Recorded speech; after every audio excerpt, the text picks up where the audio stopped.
Mami ma akwaba emfa umbra Ghana nsem TV GH so wofre me adwoa sechi no so obi say explain the x wa we say x no wa ni x no anra chini anra ni hawo no pai ensem ma me titi enan womo a omo ama munyuma anye omo ko position so mo sa control mo no mukuta appointments e wa aban mu kwaku ya fa robo kene Japan so emra Dr. Bre Champon so emra Dr. Yose ya oduchu so wan the post wonya bi wan na ne teacher afọ no omo enya position ni bi me fa robo Bre Champon so Dr. Yose duchu ka time oba mu nyina ya Dr. Yose duchu Obeye deputy minister for education 4 years. Obeye substantive minister for education 4 years. 8 years and na Kufuado. Eye president no. Na Dr. Yawse Duchum so minister. Ne kasa mafo wono so kuta position ministry of education ho. School placement there no we ma school for. Any MPP for. Enti wono wonya bi ene be bredi na chi so in fact ye de anua David Pra ye nua David Pra ya wode first Dr. Yawse Duchum enam kwaku David Pra na wonya deputy director general GTech what boy TV services be last 8 months no Osabe director general before then na me David Pra aya adwuma first national service VRA so many other institutions. So what are we talking about? Ya bo no bukere Japan wan kasa so a it's no me nipa tu pe minim se omo mienu nipa tu no womo emema no mo yere dom no mu nyina board chairpersons e wo different institutions Jesse say what in Jesse Miss what in Jesse and then yere Barbara tin Jesse omo mienu na we board chairman wa no is board chairperson wa ora bukere Japan we board chairman e wo Ghana Gas na the yere so master la Ghana Shippers Council any woman master la publication be brebe my say wonya contract be 100 million. Imagine say 100 million contract no. The Pachuaja rural electrification. Say no 100 million contract no. Say 100 million contract no. Kwaku imagine say ka say ye de ma regional chairman of MPP. Ye chama wo mo. Obi 5 million. Do you think a common in year na? No, omo ye 16 to divide 100 na. Say come first obi e benya be 5 na ka chire 5. And na ke da secretary for you. You see? I can the whole Ghana second is back Ghana. But say the many back off. And you be say yet Stephen Amwa. Sticker, Dr. Stephen Amwa. Maslock. 2017 to 2020. CEO Maslock. After that, Okoye MP and now Obeye deputy minister finance.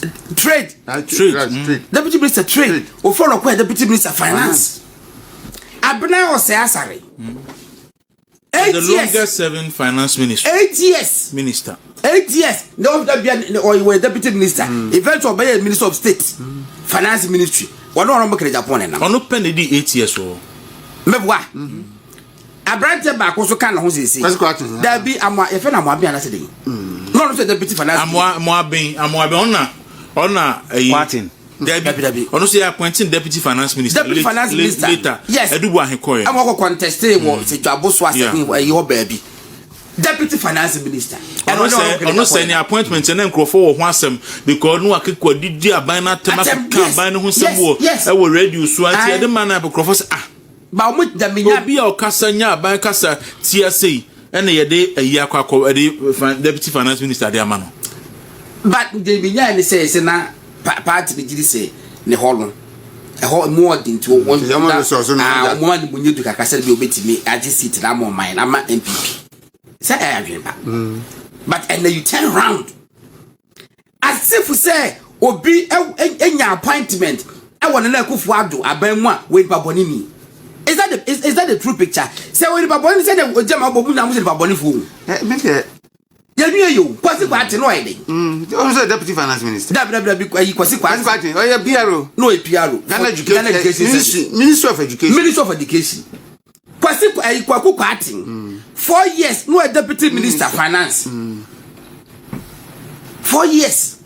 In fact, before Honorable Japan Nina say ya na you say a year free former air condition man.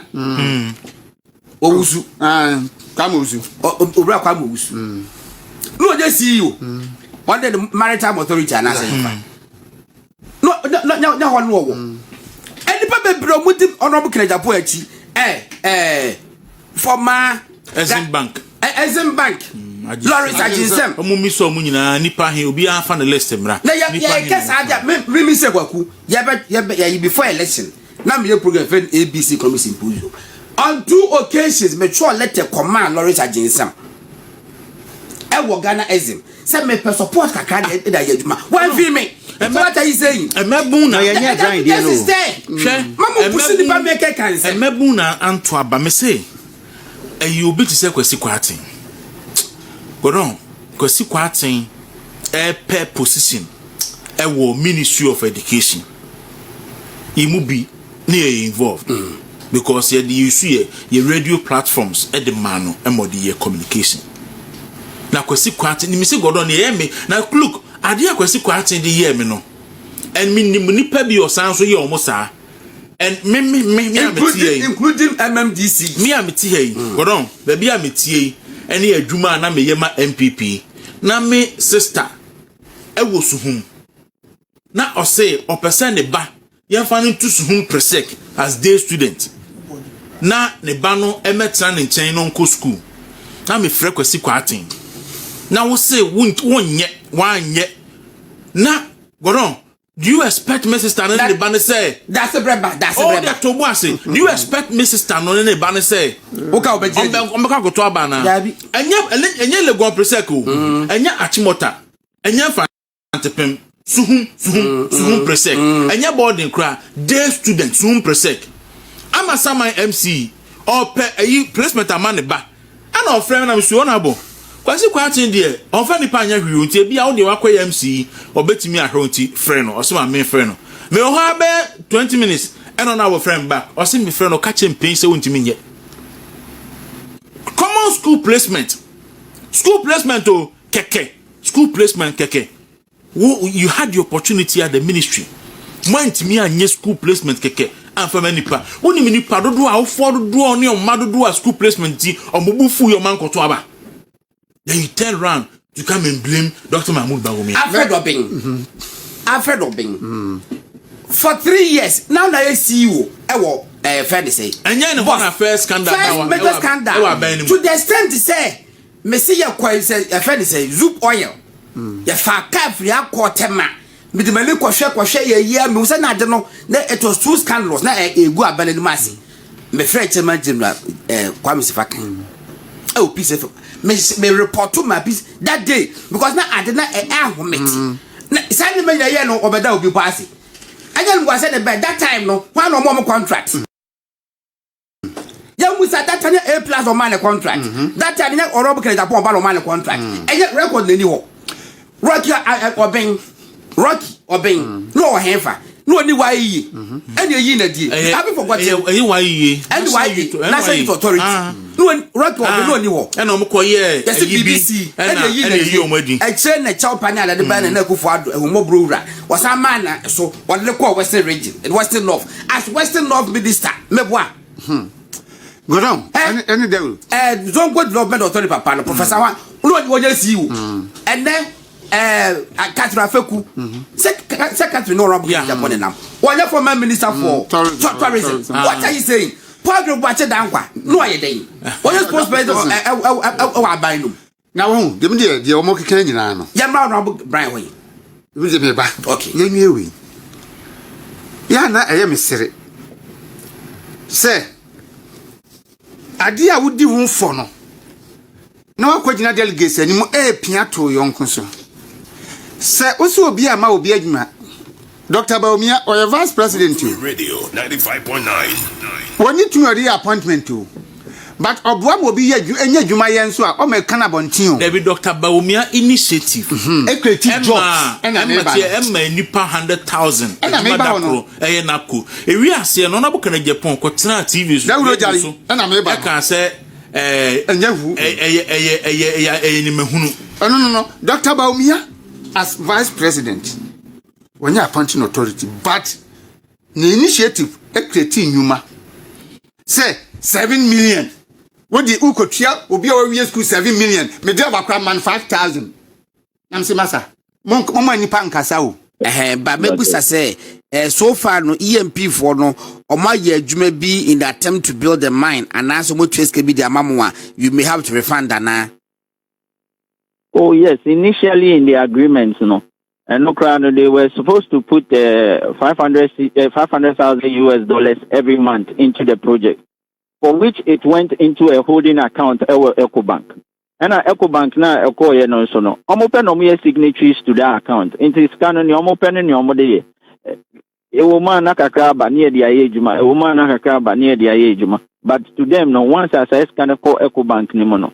Danet ye ena ekosien no ye catch EcoBank for so mo fa bank statement ne ma ni hu sika kra aba bank aba bank nim ni hu se na sika no ye use sika no se na bank statement ne bebo so china na bank statement ne bebo ye ntia se actual letters akoma EcoBank na say no ya catch mo say would have to take legal action to get the EcoBank bank statement na ye hu sika nkasa omodi ato EcoBank accounts as a company into the BIA. Obisi, Bobby Banks, lawyer for EMP, says the Ghanaian owner has transferred the company to EMP. But do we have a single Ghanaian owner of Azuma Gold Resources? But Azuma any single Ghanaian owner. Almost me feed in a crown. Almost say the sole ownership and transfer of shares among one person. And as our documents no more and none afford you in the doors because every one company then you the money per back. Me who be crowd a company of 5 directors so see the money per back. Now it's a company law no company bridge. Oh, there's a lot of breaches here. And the Anthony say no. Oh, they say rule of law no case no crowd in Ghana into say so be any influence for case na so into be a better no eche na nyina ebehu one year on your year you pay a lot of reprisals at the end of the day stand here. All right, Prof, it would and you may yank Kasakasi, Yebeshe, let's see how it pans out. Then she be a Saturday na many documents be bigger. Can you say that Nasi and Kasami Dinkomo? Professor Prince Amponsa and now year board chairman. Emma Azuma Gold Resources and any need one. Prof, we are grateful. Thank you very much. Bye-bye. Right. Abuja for Professor Prince Amposa and any D and Commonona Mofa Chess ABR and Common said it was in a rush. We were different meeting do baby a very, very important say then they could not in this crane. Now watching in them say I didn't go through. Was it the question a capture?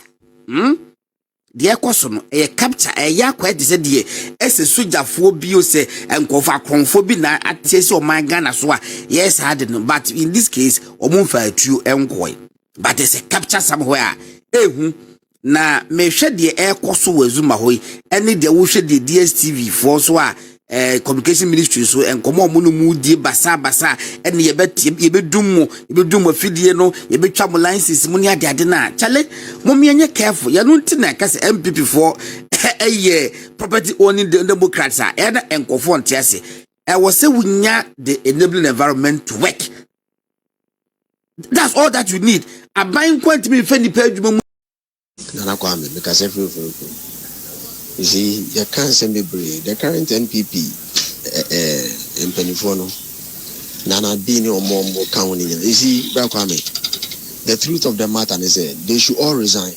They shouldn't be there and supervise any presidential primary CBR. No, none of them is fit to supervise anything. I was saying you can't do a muswa by you or mufiho. near your album for crowd. Because one, they are not competent. Like omo hu boha krana, omo de cry then ashim. They are not fit for purpose. No krana yam pese yebeka no kumwa. And I pity Justin Kobia. Kamle na anka resigning. Menena anka resign. I pity him. They should all resign. Na omunya structure no for new executives, new album for a new presidential primaries. That will help because it is funny. And Ashanti regional minister natural on the Facebook say, "Ochre be few someone a new job or resign it. Omoni ya na omoni conscience on. Onti Kroma Okujetu were resigning. They are just funny people. Okujetu is still outpost and some man Okujetu keke binam new job MP Nakano. Ono Krasa, he's still outpost or enjoy. They should just shut up. And the MPP, the executive, they should all resign. Let us say. Good morning. I'm a children and I pay Michel.